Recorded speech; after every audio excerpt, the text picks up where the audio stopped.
वाहिगुरु जी का खालसा वाहिगुरु जी की फतेह। आज का हुक्मनामा तन तन श्री गुरु ग्रंथ साहिब जी महाराज जी का तखत श्री हरमंदर साहिब पटना साहिब जी से लिया गया है। गुरु जी फरमान करते हैं, राग सोरठ बाणी भगत कबीर जी की। क्या पढ़िए क्या गुनिए, क्या वेद पुराना सुनिए। पढ़े सुने क्या होई, जो सहज न मिल्यो सोई।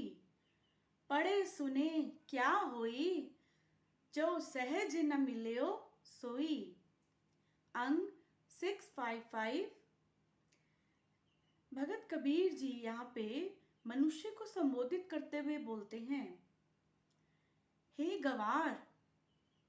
गवार कहते हुए कहते हैं क्योंकि वो कहते हैं कि तू गवार है, तू जितनी भी पढ़ाई कर ले, दुनियावी संसारी पढ़ाई कितनी भी कर ले, पर अगर तुझे गुरु वाली समझ नहीं आई है या तूने गुरु को नहीं प्राप्त किया, परमात्मा को नहीं प्राप्त किया, तो तेरे लिए ये सब पढ़ाई पढ़ी सुनी सब बेकार है। ये तो यहाँ गुरु बताते हैं, वेद पुराण सिर्फ पढ़ने और सुनने का क्या लाभ है। जितने भी वेद और पुराण हुए हैं या पूजनिक ग्रंथ हैं जितने भी, उनको पढ़ने का फायदा तभी है जब उनके ऊपर अमल करे इंसान। जब तक मनुष्य उन ग्रंथों के ऊपर वेदों के ऊपर अमल नहीं करता, सिर्फ सुनता है, एक कान से सुनता है दूसरे कान से निकालता है, सिर्फ सुनता है पढ़ता है, टाइम वेस्ट करता है अपना, और अपने सिर पे एक भार बनाता जाता है सिर्फ पढ़ पढ़ के, उसके ऊपर अमल करने की कोशिश नहीं करता, तो गुरु कहते हैं ऐसे ज्ञान का, अधूरा ज्ञान जो है, इसका कोई फायदा नहीं है।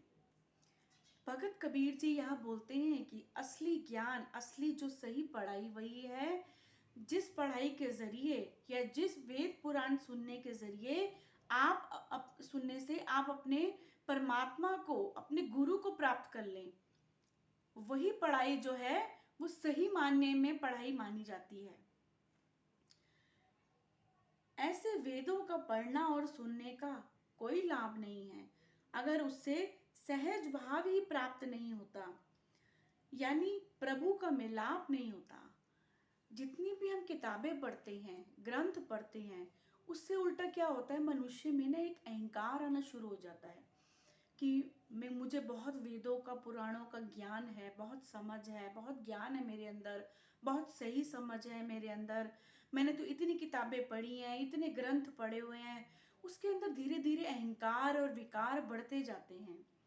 गुरु बताते हैं, जिन वेदों और पुराणों को मतलब जो गुरुओं ने इसलिए लिखा है कि मनुष्य का उद्धार हो, मनुष्य को सही समझ आए, सही बुद्धि मिले, उनको मुसीबत में सहायक हो सके। और वो क्या करते हैं, उसका उल्टा यूज करते हैं, पढ़ के सुन के उल्टा अपने अंदर इतना अहंकार ले आते हैं कि वो उस अहंकार में ही उलझ के रह जाते हैं। जैसे मकड़ी होती है, गुरु यहाँ मकड़ी का एग्जाम्पल देते हैं, कितनी मेहनत करती है, जाला बनाती है और फिर क्या करती है, अंत में अपने ही बुने हुए जाले में उलझ के रह जाती है। ऐसे ही गुरु बताते हैं कि हम जो जो किताबें या ग्रंथ, जितने भी हम ज्ञान की शिक्षाएं लेते हैं, तो हम वो पढ़ सुन के अपने अंदर ही अहंकार का इतना जाला बना लेते हैं, विकारों का और गलत कर्मों का इतना जाला बना लेते हैं कि हम खुद उसी में फंस के रह जाते हैं। और फिर जब हमें दुख होता है तब हम परमात्मा को कोसते हैं कि आपने ऐसा दिया, क्या फायदा हुआ मुझे आपके वेद पुराण या ग्रंथ पढ़ने का या पाठ करने का। सारा ब्लेम हम तब भगवान के ऊपर छोड़ देते हैं। तो इसीलिए कबीर जी कहते हैं, हे गवार, तू गवार है, तू बुद्धू है, तेरे को समझ नहीं है। जो ग्रंथ गुरुओं ने, जो ग्रंथ और वेद पुराण जो हमारे लिए, मनुष्य के उद्धार के लिए जो दे रखे हैं, उनका तू सही इस्तेमाल नहीं कर रहा। जिस दिन तुझे उसका सही इस्तेमाल करना आ जाएगा, जिस दिन तू उन ग्रंथों पे और वेदों में सिर्फ पढ़ सुन के उन पे चलना सीख जाएगा, उनको अपने ऊपर अप्लाई करना आ जाएगा, उस दिन तेरे जीवन का उद्धार होगा, उस दिन तेरे जीवन में असली सुख आएगा और उस दिन तेरी जीवन की ये असली पढ़ाई मानी जाएगी। ये संसारी पढ़ाई जो है ये किसी काम की नहीं है, ये संसार तक ही सीमित होती है। जितने भी संसार जो स्कूल है आजकल, ये जितनी भी पढ़ाइयाँ होती हैं, इन सब का संबंध संसार से संबंधित बातों से है, परमात्मा से संबंधित बातों के लिए नहीं है। परमात्मा को पाने के लिए उसकी अलग क्लास होती है, उसका अलग स्कूल होता है। क्लास होती है उसकी आर्ट ऑफ लिविंग यानी ज्ञान का सत्संग, और क्लास होती है उसकी सत्संग, गुरु का सत्संग, महापुरुषों का संग। उसके जरिए हम परमात्मा को पा सकते हैं, परमात्मा की सही समझ ले सकते हैं।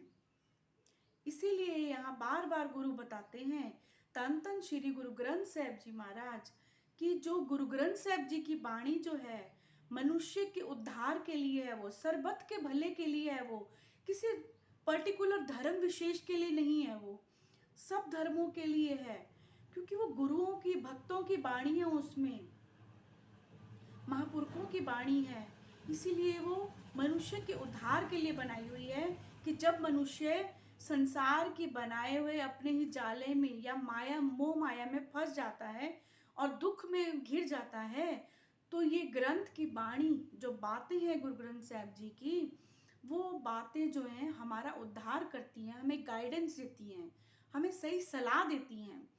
अगर हम रोज का हुक्मनामा जो लेते हैं, वो हुक्मनामा यानी गुरु हमारे लिए हुक्म कर रहा है, आदेश कर रहा है। गुरु यानी परमात्मा, शहंशाह आलम। वो शहंशाह जब अपने भक्तों के लिए, अपने बच्चों के लिए जब हुक्म करता है, तो वो हुक्म जो होता है वो उस भक्त को, उस बच्चे को सर मत्थे पे करके मान लेना चाहिए कि गुरु का हुक्म है ये। गुरु बहुत दयालु है, बहुत सही समझ देता है हमें, हर पल हमारी संभाल करता है। हम गिरते फिरते हम रुलते फिरते कोई बात ना पूछता। अगर गुरु भगवान हमारी बाह न पकड़ते तो आज यह हमें ज्ञान की सही समझ ना देते, अपनी वाणी का एक सहारा सपोर्ट ना देते आज हमें गुरु ग्रंथ साहिब जी की वाणी का, तो हम भी कहीं ऐसे रुल रहे होते अज्ञानता में, कहीं भटक रहे होते अज्ञानता में, ठोकरे खा रहे होते कहीं। तन तन श्री गुरु ग्रंथ साहिब जी महाराज जी का बहुत शुक्राना है, गुरुओं का बहुत शुक्राना है जो हमें सही समझ देते हैं, सही गाइडेंस देते हैं।